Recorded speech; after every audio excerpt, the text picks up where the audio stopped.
Mimi naitwa ndugu Oscar Msuya, ni mchungaji wa kanisa la Yerusalemu Mito Mingi liko Muriet, liko Terati. Kipindi cha maisha ni yako, na hichi kipindi kinamkumbusha Mtanzania, sio mtu wa Arusha tu.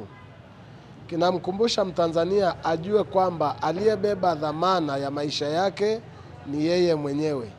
Ajue kwa kile atakachokifanya kwa muda huu kitampa majibu, yani atawajibika nacho. Kwa mfano, ukiwa mzembe kwa muda huu, ukipokea matokeo hasi baadaye, basi wakubeba lawama ni wewe mwenyewe. Kwa hiyo ametukumbusha kuwa na mtazamo chanya wa kuweza kujua kumbe tunao wajibu.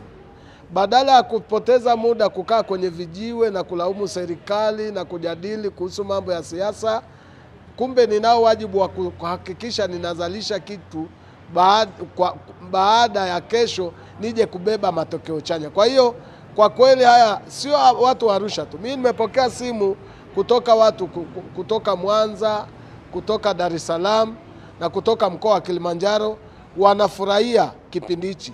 Na walikuwa wanatamani ingewezekana Sunrise ikafika kwenye mikoa yao, kwa sababu hapo ambao wanakuja kwenye jiji la Arusha usalimia ndugu zao wanakutana na hichi kipindi cha maisha ni yako.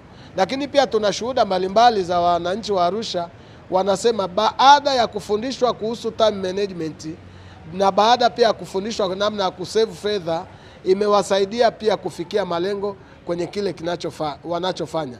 Lakini wengine walikuwa na fedha hawakujua namna ya kuanzisha miradi.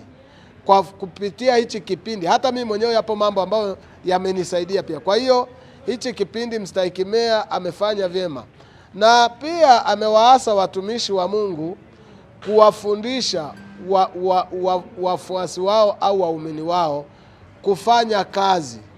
Watakapofanya kazi pia hata sadaka itakuwepo. Lakini kama ukimwambia muumini kuanzia asubuhi mpaka jioni awe mtu tu wa kushinda kanisani, hawezi kuzalisha. Kwa hiyo pia tutumie ule muda ambao tulionao, sababu muda ni facility ambayo haina ziada wala akiba, haibaki. Kwa hiyo ule muda ulionao ukiutumia vizuri utakusaidia.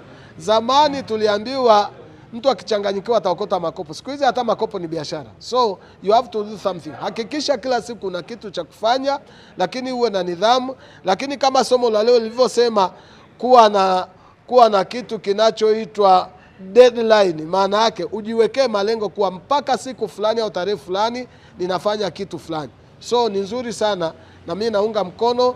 Tunamwombea Mstahiki Meya ili pia hichi anachokifanya kifikie nchi nzima, Watanzania wajue wajibu wao kwenye kile wanachokifanya. Asante.